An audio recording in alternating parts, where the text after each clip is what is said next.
Nepal cricket team के आने वाले सीडब्ल्यूसी लीग 2 में नेपाल के मिडिल ऑर्डर खिलाड़ियों को जो है ना, विराट कोहली एंड सचिन रविंद्र जैसे खिलाड़ियों वाला माइंडसेट जो है वो चाहिए होगा। एंड ये मैं इसलिए कह रहा हूँ क्योंकि जहां पे नेपाल के सीडब्ल्यूसी लीग 2 के मैचेस है, वहां पे अगर नेपाल जीतना चाहती है तो यार उनको ऐसा माइंडसेट चाहिए होगा।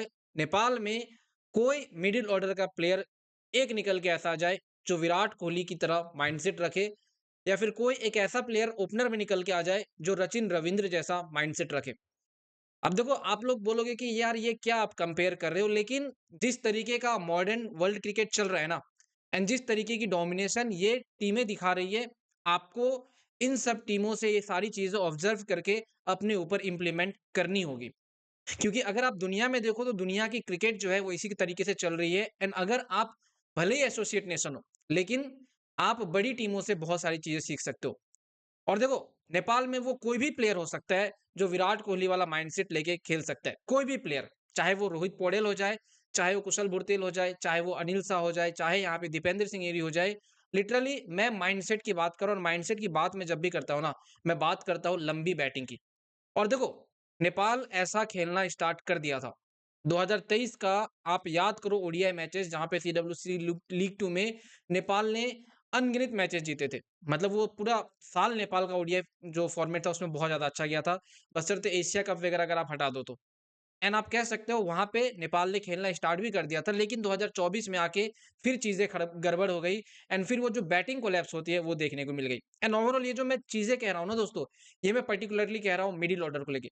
उससे पहले ओपनर को लेके बात कर लेते हैं कि यार सचिन रविंद्र जैसा माइंडसेट कैसे नेपाल के प्लेयर्स रख सकते हैं। अब देखो, मैंने कुछ दिन पहले भी कहा था कि यार नेपाल में जो है ना, वो 3 खिलाड़ियों की अभी यहाँ पे जो है ना वो कन्फ्यूज़न है कि यार ओपनिंग करेगा कौन? मतलब यहाँ पे 3 प्लेयर है नेपाल में ओपनर के तौर पे, अनिल शाह, आसिफ शेख, कुशल भुरतेल। अब ये तीनों प्लेयर में से कौन 2 प्लेयर होगा जो ओपनिंग करेगा, और कौन तीसरा प्लेयर होगा जो यहाँ पे आपको तीसरे नंबर पे बैटिंग करते हुए दिखेगा। लेकिन जो भी तीसरा प्लेयर होगा, मैं कहूँगा उस पे बहुत बड़ी रिस्पॉन्सिबिलिटी जो है नेपाल क्रिकेट टीम की रहने वाली है आने वाले सीडब्ल्यूसी लीग 2 में ओडीआई फॉर्मेट में। एंड इसलिए मैंने कहा कि यार जो मिडिल ऑर्डर के बैट्समैन है उसको माइंडसेट ऐसा बनाना है कि यार जिस तरीके के माइंडसेट से विराट कोहली आता है खेलने के लिए। अब देखो, विराट कोहली दुनिया के ग्रेटेस्ट प्लेयर है। एंड उनको ग्रेटेस्ट इसलिए नहीं कहा जाता कि वो सिर्फ बाउंड्रीज लगाते, छक्के चौके लगाते, नहीं। वो एक्चुअल में चेज मास्टर है। भले ही यहाँ पे वो रनिंग बिटवीन द विकेट करके मैचेस जितवाए, या फिर वो कुछ भी करके मैचेस जितवाए, लेकिन वो लंबी इनिंग खेल के 90 रन, 100 रन, 80 रन वो टीम को जितवाते हैं। एंड इसीलिए इसे विराट कोहली कहा जाता है। मैं चाहता हूँ सेम माइंडसेट नेपाल में कोई एक ऐसा प्लेयर लेके जो है 3 नंबर पे बैटिंग करे इस आने वाले साल में सीडब्ल्यूसी लीग 2 में, जहाँ पे नेपाल को बहुत बड़ा बेनिफिट मिलेगा। क्योंकि देखो, ये एक फैक्ट होता है कि यार आपके ओपनर बैट्समैन जो है, उन पे आप ज़्यादा निर्भर नहीं रहते हो। क्योंकि ओपनर बैट्समैन को लेके ना यहाँ पे 50-50 वाला मामला रहता है। अगर चल गया तो भाई चाँद तक, नहीं तो शाम तक। जैसे भारत में रोहित शर्मा है, अगर वो चल गए तो भाई बहुत अच्छे रन मारते हैं, लेकिन अगर जल्दी आउट हो गए तो बहुत जल्दी आउट होते हैं। तो सेम टी थर्ड हर एक टीम का जो है ना ऐसा होता है। लेकिन 3 नंबर वाली जो पोज़ीशन होता है ना, वो एक बहुत क्रूशियल पोज़ीशन होता है हर एक टीम के लिए। एंड नेपाल क्रिकेट टीम साल 2024 में अगर ओडीआई मैचेस हारा था, उसमें सबसे बड़ा रीज़न ही ये था कि नेपाल की मिडल ऑर्डर जो है वो कोलैप्स हुई थी। हालाँकि टॉप ऑर्डर तो कोलैप्स हुई थी, लेकिन मिडल ऑर्डर जो है को जो काम करना चाहिए था, वो काम नहीं हो पाया था। एंड मेरे हिसाब से कोच मोंटी देसाई बस वहाँ पे जो है चूक गए थे कि यार 3 नंबर 4 नंबर वाला प्लेयर, कोई 2 ऐसा प्लेयर आ जाए जो टीम को एक बड़ी मुसीबत से जो है निकाल के एक अच्छे रन तक पहुँचा दे। एंड मैं चाहता हूँ यार कोई भी प्लेयर, अब नया कोच आता है, मेरे को पता नहीं वो किसको यहाँ पे 3 नंबर पे बैटिंग करवाएँगे, किसको 4 नंबर पे करवाएगा, किसको 5 नंबर पे करवाएगा। लेकिन मैं चाहता हूँ जो भी 3 नंबर, 4 नंबर, 5 नंबर पे बैटिंग करे, वो विराट कोहली वाले माइंडसेट से जो है गेम खेले।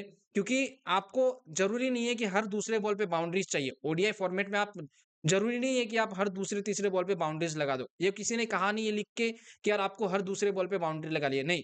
आपको रन रेट के हिसाब से चलना होता है, आपको अपनी टीम की सिचुएशन के हिसाब से चलना होता है। मेरे हिसाब से अगर रोहित पौडेल ही मान लो 4 नंबर पे बैटिंग करते हैं, 3 नंबर पे मान लो यहाँ पे कुशल भुरतेल, मैं एक एग्जांपल के तौर पे दे रहा हूँ। हालाँकि कुशल भुरतेल ओपनर है, 3 को लेके अभी तक फिक्स नहीं है नेपाल में कि ओडीआई में कौन 3 नंबर पे बैटिंग करेगा।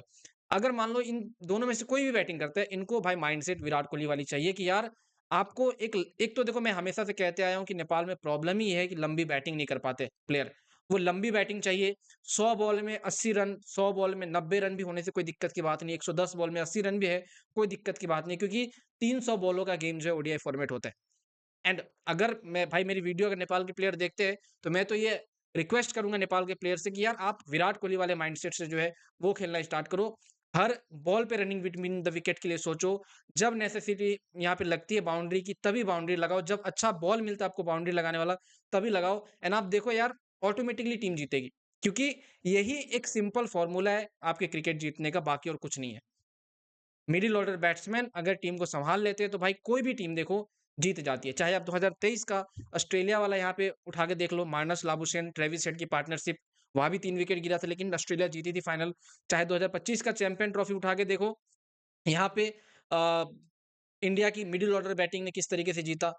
हालाँकि मैं रचिन रवींद्र को लेके ये कह रहा हूँ कि रचिन रवींद्र जैसा प्लेयर ओपनिंग करने आता है, जिसने जिस तरीके से इसने इसने चैंपियन ट्रॉफी में लगाया था रन्स, लिटरली नेपाल के प्लेयर्स ऐसा माइंडसेट लेके रख सकते हैं। लेकिन उससे भी ज़्यादा ज़रूरी है मिडिल ऑर्डर।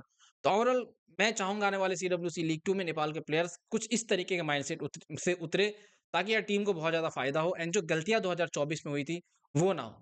बाकी आपको क्या लगता है कि नेपाल अपनी जो आने वाले मैचेस है, उसको कैसे सुधार सकती है? क्योंकि जब तक हम अपनी गलतियों को नहीं देखेंगे, नहीं सीखेंगे, तब तक हम आगे नहीं बढ़ेंगे और हम इसी चीज़ में जो है वो भाई उलझे रहेंगे कि एसोसिएट नेशन ये वो।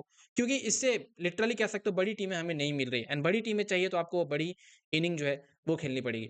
बाकी देखो ये मेरा पर्सनल ओपिनियन था, मुझे जो चीज़ लगी यहाँ पे वो मैंने आपके साथ शेयर किया।